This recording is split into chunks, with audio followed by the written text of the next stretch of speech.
Senador Jinggoy Estrada, naniniwalang si dating PDEA agent Jonathan Morales nagmula ang alleged PDEA leak. Sa pagpapatuloy nga ng pagdinig ng Senado sa alleged PDEA leak, naniniwala itong si Senador Jinggoy Estrada na kay dating PDEA agent Jonathan Morales mismo nagmula ang PDEA leak. Ito ay base raw sa kanyang opinyon at ito ang kanyang pinaniniwalaan. Tama po kayo dyan, Mr. Chair. Alam nyo, sa aking palagay, the source of the leak is most probably no other than Mr. Morales. Because I think he kept a copy. Siya sigurong nag-leak. Anyway, that is my own opinion, and I believe in it. Sandali lang. Pag when I call you and I recognize you, pwede ka magsalita. And this So, person has unahin natin mo ng senador. this person has been charged of violation of Article 180 of the Revised Penal Code, which is still pending before the Metropolitan Trial Court, Branch 4 in San Fernando, Pampanga. In violation of Article 180 of the Revised Penal Code is ito sa false testimony. And the other criminal cases filed against Mr. Morales based on validated information from a concerned citizen. If this is true, estafa pending before the Metropolitan Trial Court, Pasig City, slight physical injuries pending before Branch 72, Pasig City. And as a final remark, Mr. Chair, the facts and evidence presented clearly demonstrate the questionable integrity and credibility of this particular resource person.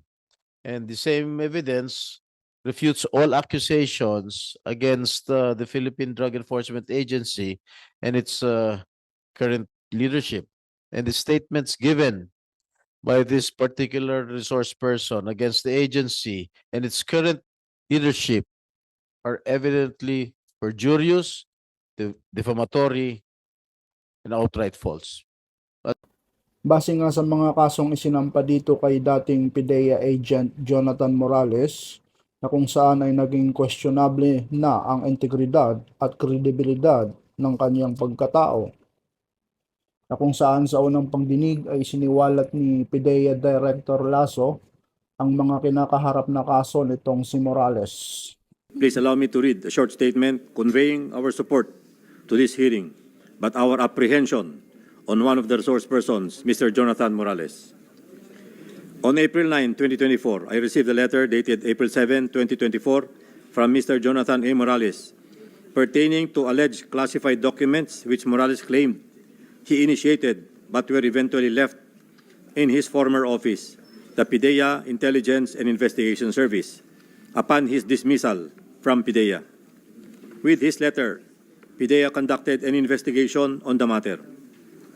Based on our investigation, the PDEA and this Honorable Senate Committee cannot expect any genuineness from Mr. Morales on the following reasons.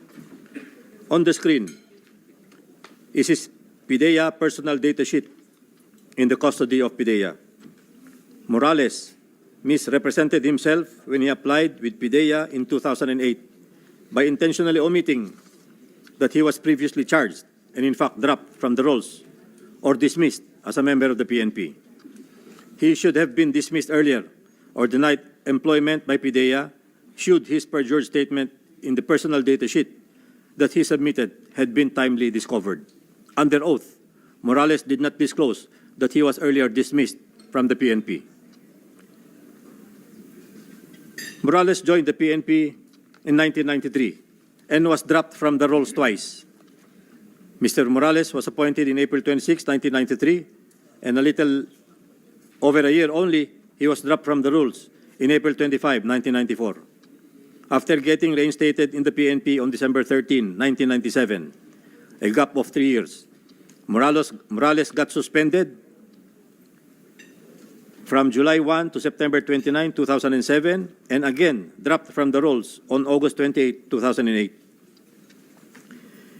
In 2009, Mr. Morales was hired as an investigation agent 1 in PDEA. In the PDS that he submitted with his application, Morales made it appear as if he did not have a broken service in the PNP. There was continuity in his assignments. The PIDEA likewise dismissed him from the service in November 21, 2013 for dishonesty, grave misconduct, and conduct prejudicial to the best interest of the service.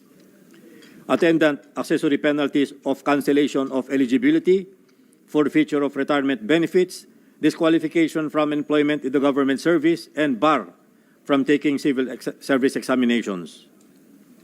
Morales appealed this decision before the Civil Service Commission, the Court of Appeals, and the Supreme Court, but all appeals were dismissed. Apart from administrative cases, criminal cases were also filed against Morales for robbery extortion before RTC of Quezon City, Branch 76, but the case was dismissed on July 24, 2014. He was charged by Mark C. Tan and Judy Tan in the amount of 8 million pesos. Violation Section 91 and 92, Article 11 of RA 9165. Failure to testify and bungling. This is before RTC Branch 79 in Quezon City, but Morales was acquitted on November 30, 2023. Violation of Section 92, Article 11 of RA 9165. Bungling before the Office of the City Prosecutor, San Fernando City in Pampanga, but was dismissed on February 3, 2016. Violation of Article 180 of the Revised Penal Code, false testimony with criminal case number before the Municipal Trial Court in cities in San Fernando, Pampanga, Branch 4, which is still pending. This statement is not meant to preempt the noble purpose of this inquiry, but simply to aid the Honorable Senate Committee in discerning the intent behind the allegations of Mr. Morales. Last April 16, 2024, I sent a letter to the Honorable Chairman of this committee stating therein that all the allegations of Mr. Morales in his letter are fabricated and have no basis. We submit to the Honorable Committee in the interest of upholding the truth. Sinabi rin itong si Senador Jingo Estrada na nagsisinungaling itong si Morales at hindi ka panipaniwala ang mga sinasabi nito dahil ang ibang detalye natatanda niya, yung iba hindi. Tulad ng pagkakatanda niya dito sa mga personalidad tulad ni Maricel Soriano at si Bongbong Marcos. Samantalang yung informant ay hindi na niya matandaan. At saka yung sinasabi, Your Honor, ni Senator Jinggoy, na lahat ng detalye alam ko. Your Honor, hindi ko nga alam yung ibang detalye. Kung ano lang po yung natatandaan ko, yun lang po. Alam mo, hindi ka panipaniwala ito mga sinasabi mo dahil yung mga ibang detalye, alam mo. Yung ibang naitatanong namin, hindi mo na alam, hindi mo na matandaan. Ultimo yung gender nung confidential informant, whether babae o lalaki, hindi mo rin, ayaw mo rin sabihin. Yung pangalan, nakalimutan mo. Pero samantalang yung mga ibang tinatanong namin sa inyo, way back, alam mo. Your Honor, kung mapapansin Alam nyo, mo, Mr. Jonathan, o ano bang rango mo, Jonathan? Colonel? hindi po, agent po. Ha? Agent. Agent. Alam mo, Agent Jonathan, dito, we are ferreting out the truth. Ngayon, kung yung sinisiwalat mo rito, panay hearsay, hindi ka namin paniniwalaan. Dinamay mo na yung presidente. Sinabi ng PIDEA, he was never included in the drug list. Sinama mo mga ibang personalidad, mga sikat na artista. Tinanong natin ng PIDEA, they were never included in the drug list. Alam mo, nagsisinungaling Your ka. Honor, Sandali lang, patapusin mo ako. Nagsisinungaling ka eh. Huwag mo naman idadama yung mga ibang personalidad na wala namang kinalaman. Your Honor, Okay. trabaho po yun. Trabaho Trabaho ako mo? po yung Sandali, nag-umpisa, sandali, tumanggap lang po sandali ako lang. ng information. Trabaho mo na maglagay ng pangalan sa dokumento na hindi naman sila involved. Your Honor, mali Ano ba? naman po yan. Mali naman po yan. Trabaho na, Your Honor. Sandali lang, trabaho mo ba na magsangkot ng ibang mga personalidad na wala namang kamalay-malay, na hindi naman involved sa illegal na droga? Trabaho mo ba 'yon? Your Honor, mali po yung sinasabi ninyo. Ako po, nung panahon Kasi na wala yon, ka naman ebidensya eh. Your Honor, nandun nga po sa PIDEA na iwan.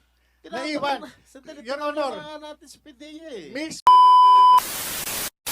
Let Okay, me- Senator Jinggoy, go ahead. ano, he remembers all the details, but he does not remember the name of the confidential informant. That is quite absurd. Kayo mga kababayan, ano ang masasabi nyo tungkol dito sa testimonya ni Jonathan Morales? Dapat pa ba itong paniwalaan? Kayo na ang bahalang umusga, mga kaseryoso.